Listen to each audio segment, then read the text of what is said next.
am psychotically enraged, and I am on the mission here to destroy the moral version of good and bad since it has mocked and insulted me long enough. It is deluded, ignorant nonsense to say to a severely crippled, depressed person that she can still have good meaning in her life. The moral version of good says that if we personally judge our lives to have good meaning through our thoughts, then that will make it so. But this is nonsense, because this would mean that we could go up to a severely crippled, depressed person and say in a joyful, excited tone, EIP. Your life is so wonderful since you told yourself that your life was great. Forget the fact that you are on the brink of suicide and were hardly able to function. Your life was so wonderful. This, right here, is the deluded, mocking, insulting, ignorant, blatant lie that is the moral version of good. Is there any scientific evidence supporting that nonsensical quote? I don't think so. It would be no different than telling a person with Parkinson's or a stroke, EIP. You can still fully function mentally because you told yourself you can. It would also be no different than telling a blind and deaf person, EIP. You can still see and hear since you told yourself you can. The fact is, there has to be a scientific version of good and bad that humanity and science is currently unaware of. It would have to be our good moods, pleasant emotions, that are the scientific version of good, and it would have to be our unpleasant feelings, emotions, such as depression, that would be the scientific version of bad. Good and bad would have to be senses like sight, hearing, and smell. So they are scientific terms like sight, hearing, and smell. Just as how a blind and deaf person cannot give herself sight and hearing through her thoughts alone, we cannot give our lives any good or bad meaning either without our pleasant, unpleasant feelings, emotions. If you were to say the phrase, "My life is nothing but hopeless," then that would be no different than saying, "My life is nothing but bad and has no good meaning." Therefore, since depression is a feeling of hopelessness, then if you were to struggle with depression, then you would feel that your life is nothing but bad. Here again, thoughts of our family and such still giving our lives good meaning during our depression won't give our lives any good meaning, since we don't have our actual sense of good meaning, which would be our pleasant emotions, our reward system. I myself struggle with depression and anhedonia, absence of all my pleasant emotions. This moral version of good and bad is a deluded and mocking, insulting lie towards people such as me who struggle with these illnesses. It is time we destroy this moral lie and instead create a better life. An eternal blissful life of no more suffering, depression, and anhedonia created by science in the future, and have people such as me who have missed out resurrected so we can live this life. We would create this eternal blissful life based upon the scientific version of good and bad, since scientists would be encouraged like never before to find cures and treatments, knowing that our pleasant emotions are all that we have in our lives to make us good people and our lives good. The scientific version of good and bad is different than the moral version of good and bad. It is the feeling emotional version of good and bad and is not any moral or any other version of good and bad. I realize that science has no moral lessons to teach us.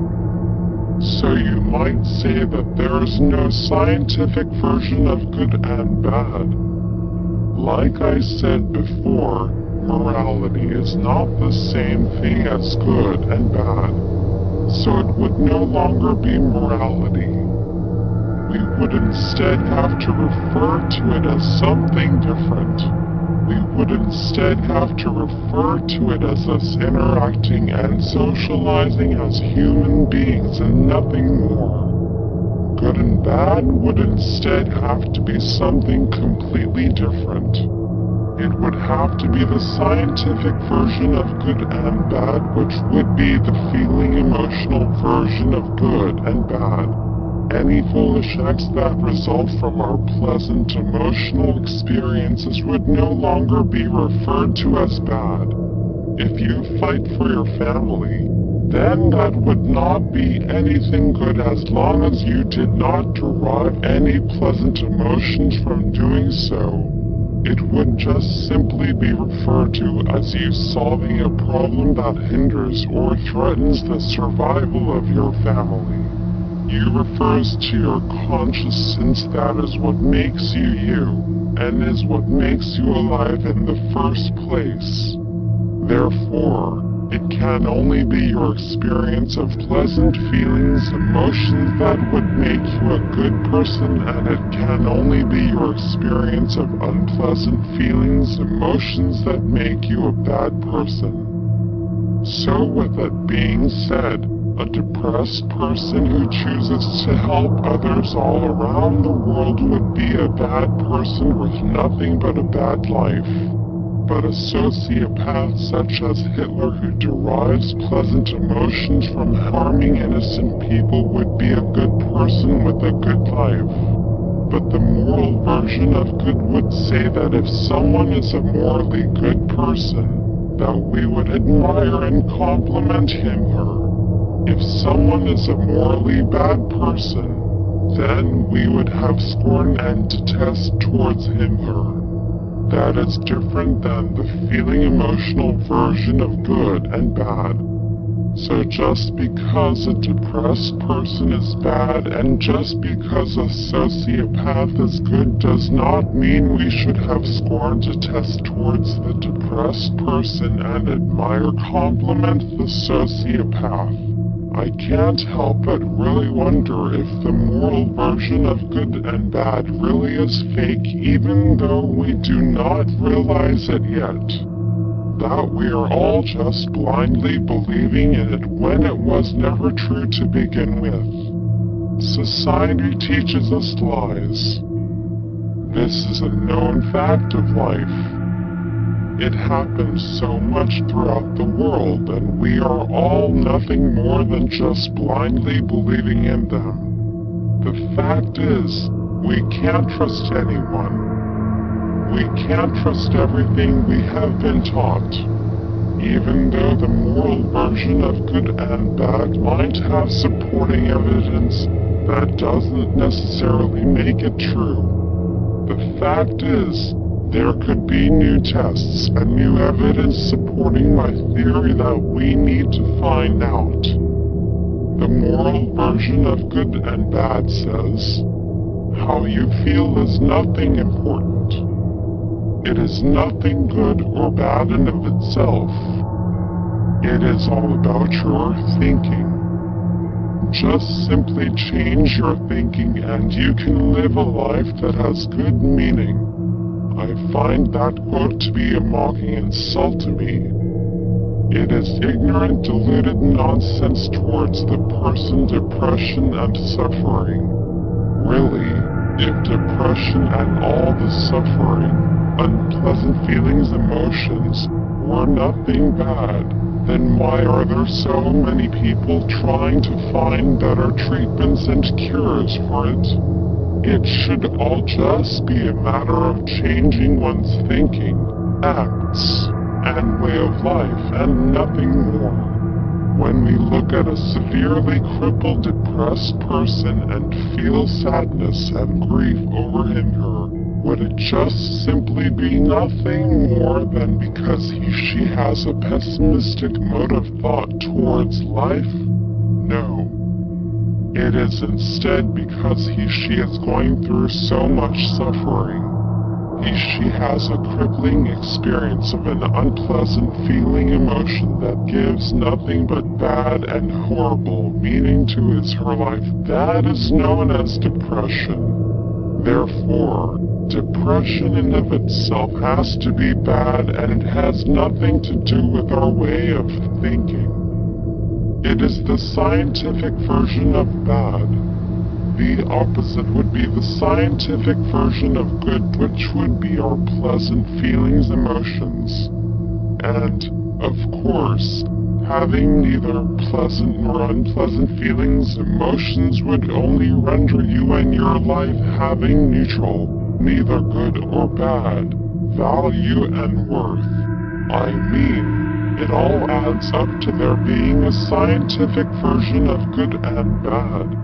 I clearly have a rational and valid basis for my theory, which would be everything I explained here about why the moral version of good and bad is a mocking, insulting, deluded, ignorant lie.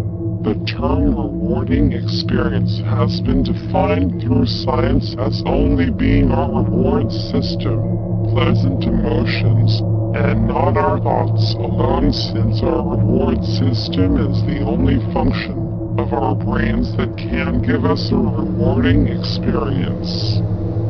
It is always a rewarding experience for us to have good meaning in our lives.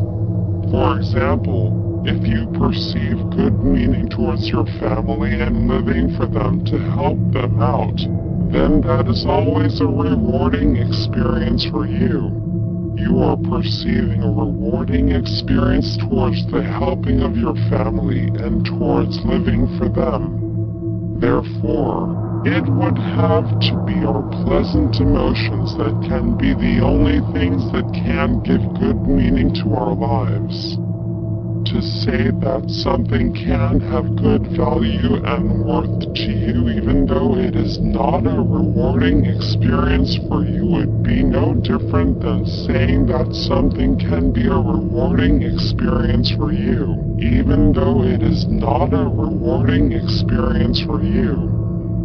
Therefore, that would be a false, contradictory statement. Also, if you lament and become enraged, frustrated over a loss in your life, such as the loss of your family, then they would have been of good value and worth to you. They would have brought you good meaning in your life. Until you find someone or something else good in your life to replace that loss, you will lament and become enraged, frustrated for the time being. It is now how we normally function as human beings to be fine living a life of no good meaning. You would have a mental disorder if you were fine living like that. I don't have that mental disorder, and nor would I ever have it.